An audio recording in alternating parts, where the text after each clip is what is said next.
வணக்கம். இன்றைக்கி வந்து நம்ம இன்னொரு ப்ளவுஸ் பார்க்குறோம். ஃபஸ்ட்டு நம்ம துணியை வந்து வட்டில் நல்லா மாட்டிக்கிட்டு, இது வந்து நம்ம கலட்ட முடியாத ஒரு ஸ்டாண்டு. இது வந்து பெர்மனன்ட் ஸ்டாண்ட் மாதிரி. இது வந்து ஒட்டி இருக்கும். இந்த ஸ்டாண்டு நம்ம ஷாப்பில் அவைலபிளாக இருக்குது. வேணுங்கிறவங்க வாங்கிக்கோங்க. இதை வந்து வட்டில் மாட்டி இதை வந்து உள்ளே ஃபிட் பண்ணணும். இதில் வந்து ஆக்சுவலி இதில் ஒரு திருக்கு மட்டும்தான் இருக்கும் இந்த ஸ்டாண்டில். இந்த ஸ்டார்டிங்கும் இதுக்கு அடுத்து ஒரு திருக்கு இருக்கா, இது மட்டும்தான் இருக்கும். இந்த ரெண்டு வந்து நம்ம எக்ஸ்ட்ரா போடுற மாதிரி இருக்கும். நீங்கள் நம்ம கடையில் ஷாப்பில் வாங்கினீங்கன்னா இந்த ரெண்டு திருக்கு எக்ஸ்ட்ரா ரெண்டு திருக்கு நம்ம சேர்த்து தருவோம். இதை வந்து இப்படி ஃபிட் பண்ணிவிட்டு நம்ம காட்டு வந்து வட்டை வந்து உள்ளே வச்சுக்கணும். உள்ளே வச்சுட்டோம்னு வச்சுக்கோங்க. இதில் உள்ள துணி எல்லாத்தையும் இதை வந்து நம்ம இப்படி எடுத்து ரப்பர் பேண்ட் போட்டுக்கிட்டோம்னா நம்ம கீழே எங்கேயுமே வந்து நம்மளுக்கு தொங்காது. இங்கேருந்து ஈஸியாக நம்ம வந்து ஒர்க் பண்ணுற மாதிரி இருக்கும். இப்போ இந்த மாடலுக்கு வந்து நம்ம ஃபஸ்ட்டு 3 செயின் ஸ்டிச் போட்டிருக்கோம். செயின் ஸ்டிச் போட்டு ஒரு சுகரு, ஒரு 3 mm பீடு, அடுத்து ஒரு சுகரு போட்டு முடிச்சிருக்கோம். இதுக்கு அடுத்து எப்படி நம்ம வந்து ஃபினிஷிங் எப்படி வர்றதுங்கிறத நம்ம பார்ப்போம். இதுதான் என்னோட சுகர் பீட்ஸு. நம்ம வந்து எப்போதுமே வந்து பிராண்டட் தான், ப்ரீமியம்குள்ளே தான் நம்ம யூஸ் பண்ணுறோம். சுகர் பீட்ஸில் வந்து நம்மளுக்கு A1 நல்லாயிருக்கும். அதை விட ப்ரிஸோ ரொம்ப நல்லாயிருக்கும். ஈவனாக இருக்கும் எல்லா பீட்ஸுமே.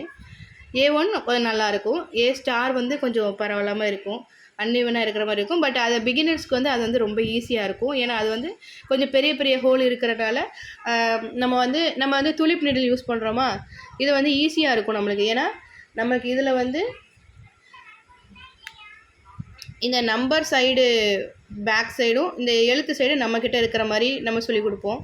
அப்படி இருக்கும்போது இதில் வந்து எல்லா A1 பீடில் வந்து எல்லா பீட்ஸுமே இதில் உள்ளே போயிடும். அப்படிங்கிறப்ப இது வந்து கொஞ்சம் ஈஸியாக இருக்கும் நம்மளுக்கு. அதனால பிகினர்ஸ்க்கு வந்து அது கொஞ்சம் ஈஸியாக இருக்கும். இது வந்து நம்ம கஸ்டமர் கேட்ட ரேட்டுக்கு ஏற்ற மாதிரினா இது வந்து ரொம்ப கரெக்டாக இருக்கும். இந்த பீட்ஸ் வந்து நல்லா ரிச்சாக தெரியும், கருக்காது அவ்வளோ ஈஸியாக. அதனால் இது நீங்கள் ப்ரிஸோ வந்து யூஸ் பண்ணிங்கன்னா, ப்ரிஸோவும் A1 யூஸ் பண்ணிங்கன்னா ரொம்ப நல்லாயிருக்கும். இப்போ நீங்கள் வந்து இந்த ஒர்க் போட்டுட்ருக்கீங்க. இந்த ஒர்க் போட்டுகிட்டே இருக்கும்போது ஒர்க் வேலை ஆகிடுச்சி, யார் கூப்பிட்றாங்க, குட்டீஸ் அழுகுறாங்க அப்படின்னா என்ன பண்ணணும்னா, இதில் வந்து ஒன்று முடிச்சு போட்டுருங்க. முடிச்சு போட்டுட்டு எந்திச்சு போயிடலாம். இல்லையா இந்த இது வந்து இப்படி இந்த சைடு வந்து நீங்கள் குத்துனீங்கன்னா அது ஹோல் ஆயிரும். அதனால் இந்த நூலை இப்படி எடுத்து இப்படி குத்தி வச்சுருங்க.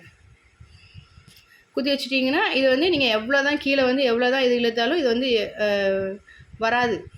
இல்லைன்னு வச்சுக்கோங்க, சர்ன்னு இந்த அரிசி பை ஓப்பன் பண்ணுற மாதிரி சல்லுன்னு இங்கே வரைக்கும் வந்துடும். அதனால் நீங்கள் எப்போதுமே வந்து இதை வந்து செக் பண்ணிக்கோங்க. செக் பண்ணிவிட்டு நீங்கள் எந்திரிச்சுக்கோங்க.